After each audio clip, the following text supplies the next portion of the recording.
الحمد لله رب العالمين والعاقبة للمتقين والصلاة والسلام على أشرف الأنبياء والمرسلين أما بعد. قال الله تبارك وتعالى في القرآن المجيد والفرقان الحميد: أعوذ بالله من الشيطان الرجيم، بسم الله الرحمن الرحيم. يا أيها الذين آمنوا بالله ورسوله والكتاب الذي نزل على رسوله. وقال تعالى: وقال ربي يا قوم اتخذوا هذا القرآن مهجورا. وقال النبي صلى الله تعالى عليه وسلم: القرآن حجة لك أو عليك. صدق الله العظيم وصدق رسوله النبي الكريم ونحن على ذلك لمن الشاهدين والشاكرين والحمد لله رب العالمين. میرے محترم بھائیوں اور دوستو، جیسا کہ آپ حضرات کو معلوم ہے کہ رمضان المبارک کا مبارک مہینہ چل رہا ہے اور اب آخری عشرہ تقریباً شروع ہو رہا ہے، تو ماہ مبارک کو قیمتی ہم کیسے بنا سکتے ہیں؟ اس کے لیے ظاہر ہے کہ ہم الحمدللہ روزے رکھ رہے ہیں۔ روزہ ماہ مبارک کی ایک اہم ترین عبادت ہے، دن کی عبادت ہے، جس کے بہت زیادہ فضائل ہیں۔ اسی طرح الحمدللہ تراویح پڑھی جا رہی ہے۔ اس کے ساتھ ساتھ آج کی اس نشست میں آپ حضرات کے سامنے میں نے رمضان المبارک کی ایک اور اہم عبادت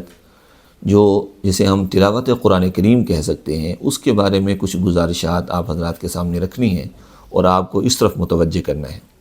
میرے محترم بھائیوں اور دوستو، قرآن کریم جو ہے اللہ تبارک و تعالیٰ کا پاک کلام ہے، جو اللہ تبارک و تعالیٰ نے اپنے پیارے حبیب صلی اللہ تعالیٰ علیہ وسلم کے قلب مبارک پر نازل فرمایا۔ قرآن کریم کی عظمت سمجھنے کے لیے بس اتنی بات دیکھیں کہ یہ اللہ تعالیٰ کا کلام ہے، کلام الہی ہے، اور اس کو لانے والے اللہ تعالیٰ کے ایک انتہائی مقرب فرشتے حضرت جبریل امین ہیں، اور حضرت جبریل امین جب اس قرآن کریم کو لے کر آتے تھے تو ان کے ساتھ اس قرآن کریم کو لانے کے ایک پروٹوکول میں فرشتوں کی ایک پوری جماعت ہوتی تھی، اور یہ قرآن کریم نازل جناب نبی کریم صلی اللہ تعالی علیہ وسلم کے قلب اطہر پر ہوا، اور اس میں کوئی وہ نہیں ہے، شک یا دو رائے نہیں ہے کہ نبی کریم صلی اللہ علیہ وسلم کا قلب مبارک جتنے دل اللہ تبارک و تعالی نے اتارے یا جتنے انسان اللہ جل شانہ نے پیدا فرمائے، تو ظاہر ہے کہ ان تمام انسانوں میں نبی کریم صلی اللہ علیہ وسلم افضل البشر، اکمل البشر، اور بشر کی انسانیت کی ایک معراج ہیں اور بنی آدم کا فخر ہیں۔ تو کلام اللہ تعالیٰ کا لانے والے اللہ تعالیٰ کے مقرب فرشتے، اور لایا جناب نبی کریم صلی اللہ علیہ وسلم کے پاس گیا ہے، تو اس لیے یہ کلام بہت ہی اہم ہے۔ قرآن کریم جو ہے اس کے ہمارے اوپر کئی حقوق ہیں۔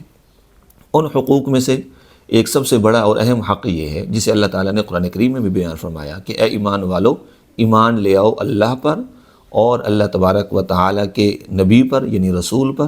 اور اس کتاب پر جو اللہ تبارک و تعالیٰ نے تمہارے نبی صلی اللہ علیہ وسلم پر نازل فرمائی ہے۔ تو قرآن کریم کا سب سے پہلا اور بنیادی حق یہ ہے کہ قرآن کریم پر ایمان لایا جائے کہ یہ اللہ تبارک و تعالیٰ کا پاک کلام ہے، جو 30 پاروں پر مشتمل ہے۔ اللہ تبارک و تعالیٰ نے اپنے پیارے پیغمبر صلی اللہ علیہ وسلم کے قلب اطہر پر نازل فرمایا ہے، جو قیامت تک کی انسانیت کے لیے راہ ہدایت ہے، مشعل راہ ہے، بلکہ آب حیات ہے اور دستور حیات ہے۔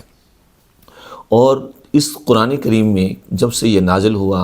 اور قیامت تک جب تک یہ رہے گا، اس میں کسی قسم کے کسی تغیر، تبدل اور کسی چینج کا کوئی خطرہ نہیں ہے، اور یہ اللہ تبارک و تعالیٰ کا کلام ہے۔ تو اللہ جل شانہ نے خود اس کی حفاظت کا وعدہ اللہ تعالیٰ نے خود فرمایا کہ اِنَّا لَنَحْنُ الذِّکْرَ، کہ ہم نے ہی قرآن کو اتارا اور ہم ہی اس کے محافظ ہیں۔ تو یہ قرآن کریم کا پہلا حق ہے کہ قرآن کریم پر ایمان لایا جائے۔ اس کے ساتھ ساتھ قرآن کریم کا دوسرا جو اہم حق ہے وہ یہ ہے کہ قرآن کریم کی تلاوت کی جائے، قرآن کریم کی تلاوت کی جائے۔ قرآن کریم کی تلاوت کرنا یہ ایک بہت بڑی عبادت ہے، اور اللہ تبارک فرشتے جو ہیں، انسان جو ہے، یہ اللہ تعالیٰ نے انسان کو یہ توفیق دی ہے کہ وہ قرآن کریم کی عبادت کر سکتا ہے، یعنی قرآن کریم کی تلاوت کر سکتا ہے۔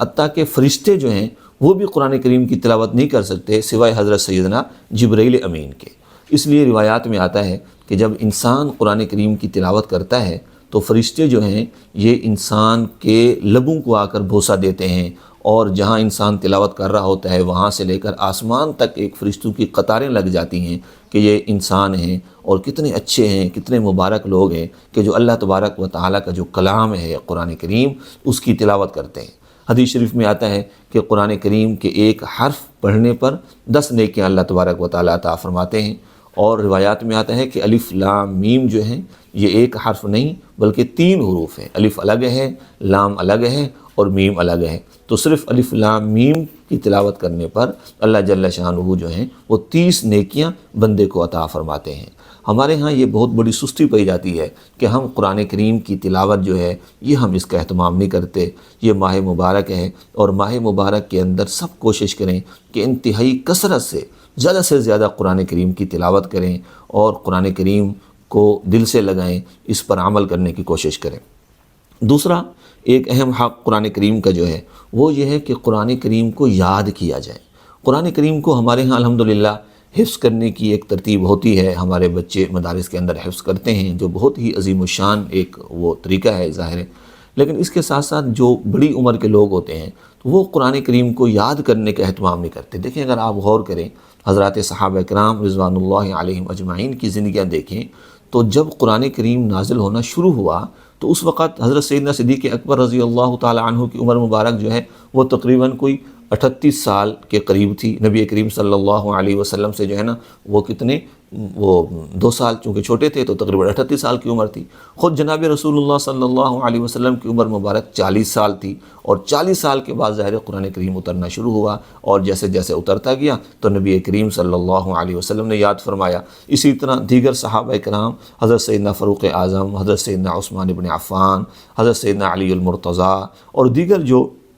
صحابہ ہیں انہوں نے قرآن کریم بڑی عمروں میں یاد کیا۔ ہمارے ہاں یہ ایک بات ہے کہ بس جب بچہ ہو بندہ تو یاد کر لے تو کر لے، اور جتنا یاد کر لے بس اتنا کافی ہے۔ اس کے بعد جب بڑا ہو جائے تو پھر نہ قرآن کریم کی تلاوت کی کوئی نہ تلاوت ہوتی ہے اور نہ قرآن کریم کو یاد کیا جاتا ہے۔ تو خوب سمجھ لیں پورا قرآن کریم یاد کرنا یہ تو ایک مستحب ہے، اچھا عمل ہے، سنت ہے، اس کی بہت برکات ہیں، اور حافظ قرآن جو ہے اس کو اللہ تبارک و تعالی بہت بہترین درجات عطا فرمائیں گے، اور احادیث طیبہ میں اس کے بہت فضائل آئے ہیں جو یقیناً ایک مسلمان کے لیے قابل رشک ہیں۔ اس لیے کوشش تو یہ کرنی چاہیے کہ اللہ تعالی ہمیں ایسی توفیق دے کہ ہم پورے قرآن کو حفظ کریں۔ لیکن اگر پورا قرآن حفظ نہیں بھی کر سکتے تو جتنا ہو سکتا ہے اس کو ضرور کرنا چاہیے۔ ہمارے ہاں ہم صرف آخری کوئی 8-10 صورتوں پر اکتفا کر لیتے ہیں، یہ بات ٹھیک نہیں ہے۔ ہمیں کوشش کرنی چاہیے کہ آخری 1-2 پارے کم سے کم اتنی قرأت ہمیں قرآن کریم کی سیکھنی چاہیے اور حفظ کرنا چاہیے کہ جس سے ہم مسنون درجے کی نماز میں جو سنت قرأت ہے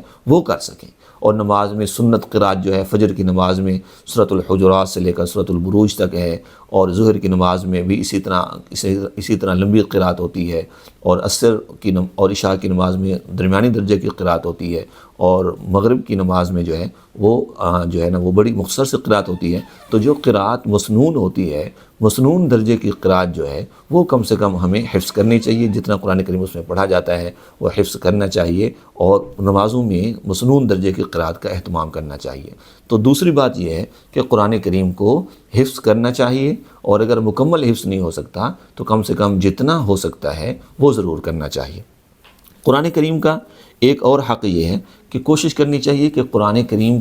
کا معنی سمجھنا چاہیے، قرآن کریم کا مطلب سمجھنا چاہیے۔ دیکھیں آپ لوگ غور فرمائیں کہ دنیا کی کوئی چیز عام طور پہ ایسی مشکل نہیں ہوتی کہ جو انسان کی طاقت سے باہر ہو اور انسان وہ چیز حاصل کرنا چاہے تو حاصل نہ کر سکے۔ چائنیز زبان جو ہے وہ اتنی مشکل زبان ہے، لیکن ہمارے نوجوان چائنیز زبان بھی سیکھتے ہیں، کئی طرح کی زبانیں سیکھتے ہیں۔ تو یہ قرآن کریم عربی زبان میں ہے، اور عربی زبان کو سیکھنا، اور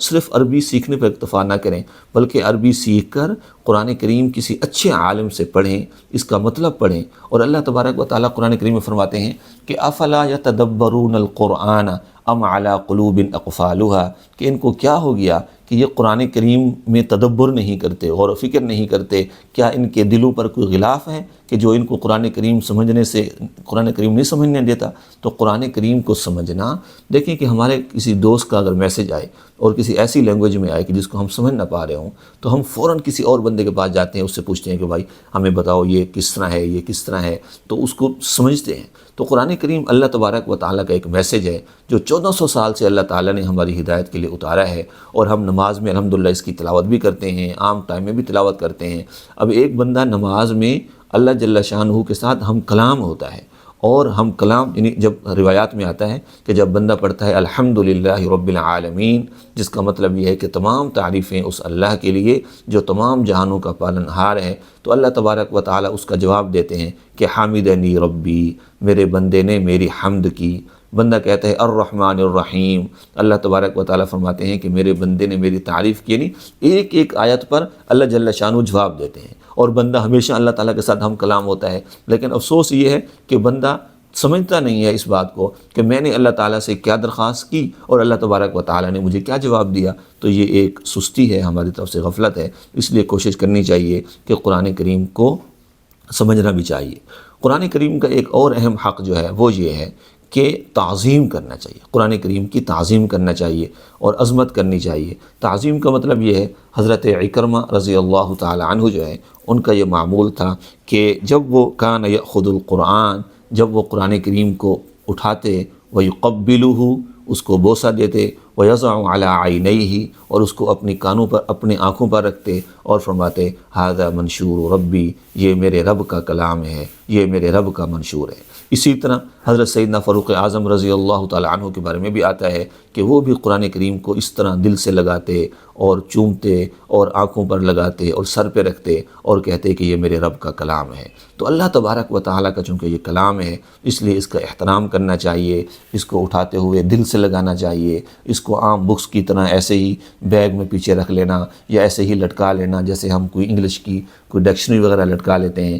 تو یہ قرآن کریم کی عظمت کے خلاف ہے۔ تعظیم قرآن میں ایک اور بات بہت اہم ہے، وہ یہ ہے کہ جو اہل القرآن ہیں، یعنی قرآن کریم کے حفاظ ہیں، عالم ہیں، قرآن کریم کو سمجھنے والے ہیں، تو ان کا بھی احترام کرنا چاہیے۔ یہ بھی ایک درجے میں تحمیل تعظیم قرآن میں آتا ہے۔ تو آج کی نشست میں آپ حضرات کے ساتھ جو عرض کرنا مقصود ہے وہ یہ ہے کہ قرآن کریم جو ہے، قرآن کریم کی تلاوت خاص طور پر ماہ مبارک میں کثرت سے کریں، اور جو غیر حفاظ ہیں وہ تو آرام سے، ایسے لوگ اللہ تعالیٰ کے موجود ہیں کہ جو رمضان کے ایک دن میں پورا قرآن پڑھ لیتے ہیں۔ حضرت امام اعظم ابو حنیفہ رحمۃ اللہ علیہ کے بارے میں آتا ہے غالباً کہ وہ رمضان المبارک میں تقریباً 61 قرآن کریم ختم کرتے تھے، ایک قرآن دن میں، ایک قرآن رات میں، اور ایک قرآن جو ہے وہ تراویح میں پڑھا کرتے تھے۔ اور اسی طرح ابھی بھی اس زمانے میں بھی ایسے بزرگ ہیں، علماء ہیں جن کو ہم جانتے ہیں کہ وہ رمضان المبارک میں یومیہ ایک قرآن کریم ختم کرتے ہیں، ورنہ حافظ جو ہیں ان کے لیے تو 10 پارے پڑھنا بالکل مشکل نہیں ہے،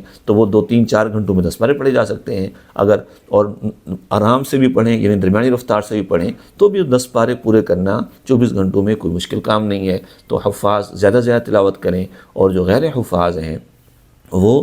3 پارے، 4 پارے، 5 پارے، جتنا ہی زیادہ تلاوت کر سکیں ان کو حد درجے کوشش کر کے تلاوت کرنی چاہیے، رمضان میں بھی اور رمضان کے علاوہ بھی۔ حضرت امام اعظم ابو حنیفہ رحمۃ اللہ علیہ کے بارے میں یہ منقول ہے، ان کا ایک مقولہ ہے کہ وہ فرماتے ہیں کہ قرآن کریم کا حق یہ ہے کہ کم سے کم سال میں 2 مرتبہ قرآن کریم جو ہے وہ سورۃ الفاتحہ سے لے کر سورۃ الناس تک جو ہے وہ پورا پڑھنا چاہیے، اس کی تلاوت کرنی چاہیے۔ دعا ہے کہ اللہ تبارک و تعالی مجھے اور آپ کو قرآن کریم کی عظمت، قرآن کریم کو سے محبت کرنے، قرآن کریم کی عظمت دل میں بٹھانے اور قرآن کریم کی کثرت سے تلاوت کرنے اور حت الوسع قرآن کریم کو حفظ کرنے اور قرآن کریم کو معنی کو سمجھنے کی توفیق عطا فرمائے۔ وما علینا الا البلاغ المبین۔